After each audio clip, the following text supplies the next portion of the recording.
Hi నమస్తే welcome to Suman TV. నేను మీ ప్రకాష్ మాట్లాడుతున్నాను. మనమైతే విశాఖ జిల్లా భీమునిపట్నం నియోజకవర్గం తగరపులస కోడలు అయితే ఉన్నాము. తగరపులస కోడలి నిత్యం రద్దీగా ఉంటుంది. ఇక్కడైతే మీరు చూస్తుంటే అసలు పాదచారులు కూడా నడిచే పరిస్థితి లేదు.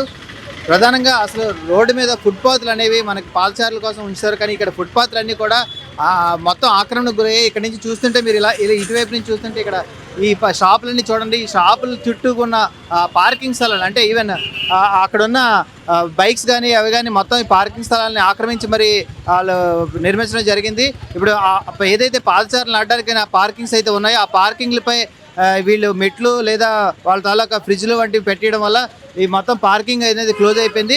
ఇప్పుడు పార్కింగ్ క్లోజ్ అయిపోవడంతో ఇక్కడ వాహనాలన్నీ కూడా వినియోగదారులందరూ కూడా తమ వాహనాలు రోడ్ల మీద పార్క్ చేయాల్సిన పరిస్థితి వచ్చింది. ఇక్కడ ట్రాఫిక్ పోలీసులు ఎంత కంట్రోల్ చేస్తున్నప్పటికీ కూడా ట్రాఫిక్ కంట్రోల్ అయ్యే పరిస్థితి అయితే లేదు.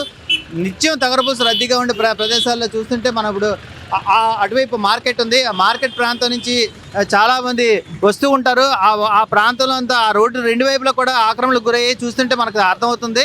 అక్కడ ఆటోలు నిలిపి ఉన్నాయి. ఆటోలు పక్కన ఏదైతే ఫుట్పాత్ ఉందో ఫుట్పాత్ అనేది అసలు మనకు కనబడే పరిస్థితే లేదు. పూర్తిగా ఫుట్పాత్ని ఆక్రమణకు గురి చేశారు. పోలీసులు అష్టకష్టాలు పడుతున్నారు యాక్చువల్గా ఆ ట్రాఫిక్ కంట్రోల్ చేయడానికి.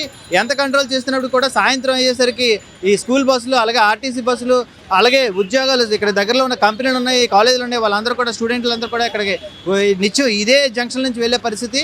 ఈ వాహనాల రద్దీతోటి మొత్తం ట్రాఫిక్ జామ్ అయిపోయే పరిస్థితి కనబడుతుంది. ఈ ప్రస్తుతం ఈ ట్రాఫిక్ని నియంత్రించడానికి కూడా చాలా కష్టతరం అవుతుంది. మనం చూస్తుంటే అర్థమవుతుంది ఇక్కడ పరిస్థితి ఎలా ఉందో. ఈ అంబేద్కర్ కూడలిలో ఉండే ట్రాఫిక్ ఎంత ఘోరంగా ఉంది, ఎలా ఉంది అనేది కూడా అర్థమవుతుంది. ఇక్కడ నిత్యం ఆటోలు కూడా చాలా అధికంగా ఉంటాయి. చుట్టుపక్కల పల్లెటూరులకి బస్ ఫెసిలిటీ లేకపోవడంతో ఆ ఆటోలతో సంఖ్య విపరీతంగా ఉంటుంది. తగరపులస కూడలిలో ఈ నిత్యం ఒక 5-6 వేల ఆటోలు ఎప్పుడు నిలబడే ఉంటాయంటే దాన్ని బట్టి మనకి ఇక్కడ ఆటోల పరిస్థితి కూడా అర్థమవుతుంది. కాబట్టి ప్రస్తుతం ఇలాంటి పరిస్థితి నుంచి ఇది పాదచారులకైనా సరే ఈ రోడ్డు నడిచే అవకాశం కల్పించాలని చెప్పి ఇక్కడ స్థానికులు కోరుతున్నారు. మన అయితే ఇప్పుడు తగరపులస ట్రాఫిక్ ఎస్ఐ గారు ఉన్నారు, తిరుపతిరావు గారు. ఆయన అడిగి ఇక్కడ ఈ ట్రాఫిక్ గురించి అసలు ఏంటి, ఎలాంటి చర్యలు తీసుకుంటారు ఏంటి మనం తెలుసుకుందాం.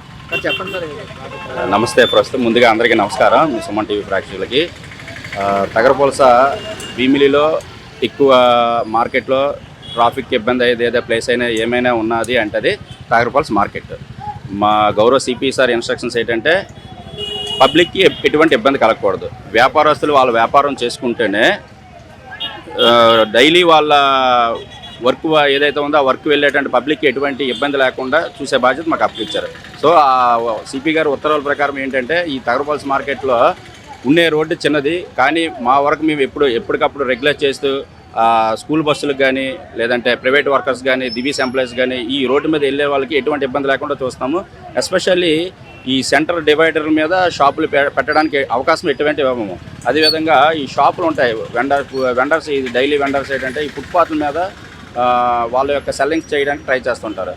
వాళ్ళు మేము మ్యాక్సిమం కంట్రోల్ చేస్తాం, పెట్టి కేసులు పెడతాం. వాళ్ళని ఎప్పటికప్పుడే జీవీఎంసీ వాళ్ళతో కోఆర్డినేట్ చేసుకొని ఆ పెట్టి కేసులు వాళ్ళ మీద ఫైన్ ఇంపోజ్ చేస్తూ వాళ్ళని అక్కడ ఆ ఫుట్పాత్లు లేకుండా డైలీ రెగ్యులేట్ చేస్తుంటాం. ట్రాఫిక్ ఎటువంటి పరిస్థితుల్లో కూడా ఆగడానికి అవకాశం లేకుండా నేను మా మెన్ అందరూ కష్టపడి పబ్లిక్ ఎటువంటి ఇబ్బంది లేకుండా అయితే చేయడానికి ప్రయత్నం చేస్తాం. కాకపోతే ఇక్కడ వచ్చిన సమస్య ఏంటంటే రోడ్డు చిన్నది, మార్కెట్ అనేది కొద్దిగా పెద్దగా నడుస్తుంటుంది. సో ఆ టైంలో కొద్దిగా ఇబ్బంది అవుతుంది. రోడ్లు విస్తరణ అనేది ఉన్నది, అది ఆల్రెడీ గవర్నమెంట్ పని, అది గవర్నమెంట్ వాళ్ళు చూస్తున్నారు. ఎట్టి పరిస్థితుల్లో మా వరకు అయితే మాత్రం ట్రాఫిక్ ఎటువంటి ఇబ్బంది లేకుండా ఎప్పటికప్పుడు రెగ్యులేట్ చేస్తుంటాము. ఇంకో విషయం ఏంటంటే పబ్లిక్ కూడా అవేర్నెస్ చేస్తుంటాము. ఏంటి వాళ్ళు మనది ఏంటంటే భీమిలి అనేది పల్లెటూరు వాతావరణం. హెల్మెట్ పెట్టుకోవడానికి కానీ ఏంటంటే పెట్టుకోవడానికి ఇష్టపెట్టారు, కానీ లేటెస్ట్ చూస్తుంటే హెల్మెట్ లేకపోతే చాలా ప్రమాదం. సిపి సార్ కంటిన్యూస్గా మా ఏడీసీపీ ట్రాఫిక్ సారు గౌరవ సిపి సారు చెప్తుంటారు హెల్మెట్ పక్కాగా వేర్ చేయాలి. పబ్లిక్ హెల్మెట్ పెట్టుకుంటే 99% వాళ్ళు ప్రాణాన్ని కాపాడడానికి అవకాశం ఉంటుంది. సో ప్రజలు కూడా అర్థం చేసుకోవాలి. వాళ్ళకి అంతంత ఫైన్లు కట్టడానికి ఇంట్రెస్ట్ చూపుతుంది, కానీ హెల్మెట్ పెట్టుకోవడానికి ఇంట్రెస్ట్ చూపట్లేదు. ఈ మ్యాక్సిమం పీపుల్ అందరూ హెల్మెట్ ధరించాలి.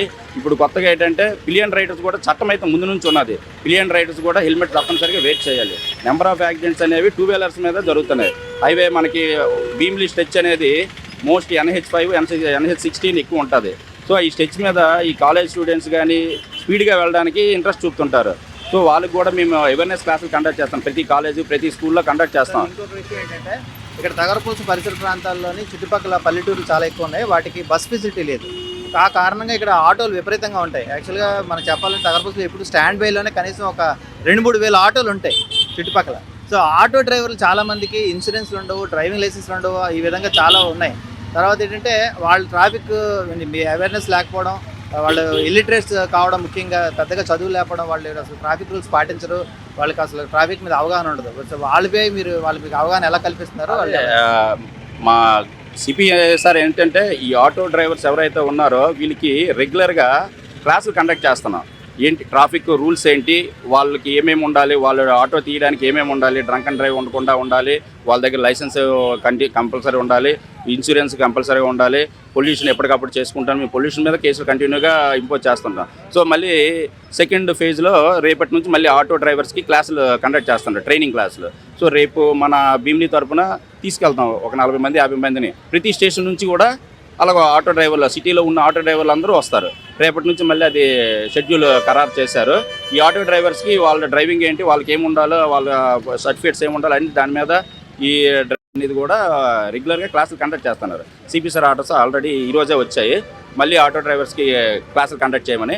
దాని ప్రకారం మేము రేపు వాళ్ళకు కూడా కండక్ట్ చేస్తాను, ఎప్పటికప్పుడు అవేర్నెస్ చేస్తుంటున్నాము. చూశారు కదా, తగరపూస ట్రాఫిక్ని కంట్రోల్ చేయడానికి పోలీసులు తన వంతు కృషి చేస్తున్నారు. అలాగే చాలామందికి ఈ ఆటో డ్రైవర్లకి అవేర్నెస్ కల్పిస్తున్నారు. అలాగే 2 వీలర్స్ నడిపే వాళ్ళకి కూడా అవేర్నెస్ కల్పిస్తున్నారు. ద్విచక్ర వాహనాలు నడిపేవారు ప్రత్యేకంగా డ్రైవింగ్ చేసేవారే కాదు, డ్రైవింగ్ చేసేవారు వెనక కూర్చున్నవారు కూడా హెల్మెట్ ధరించాలి తప్పనిసరిగా అని చెప్తున్నారు. ఇప్పటికైనా ఈ ట్రాఫిక్ రూల్స్ అందరూ వైలేట్ చేయకుండా పాటించి, అలాగే ఆటో డ్రైవర్లు ముఖ్యంగా లైసెన్సులు, ఇన్సూరెన్సులు లాంటివి రెన్యువల్ చేసుకొని ప్రమాదాలకు గురైనప్పుడు వాళ్ళకే కాకుండా వాళ్ళ ఆటోలో కూర్చున్న ప్రయాణికులకు కూడా రక్షణ కల్పిస్తారని మనం కోరుకోవాలి. ఇకపై ఇటువంటి ఎవరైనా సరే ఈ రూల్స్ వైలేట్ చేస్తే పోలీసులు వాటిపై కఠిన చర్యలు తీసుకుంటామని చెప్తున్నారు. కెమెరామ్యాన్ ప్రసాద్తో ప్రకాష్, సుమన్ టీవీ.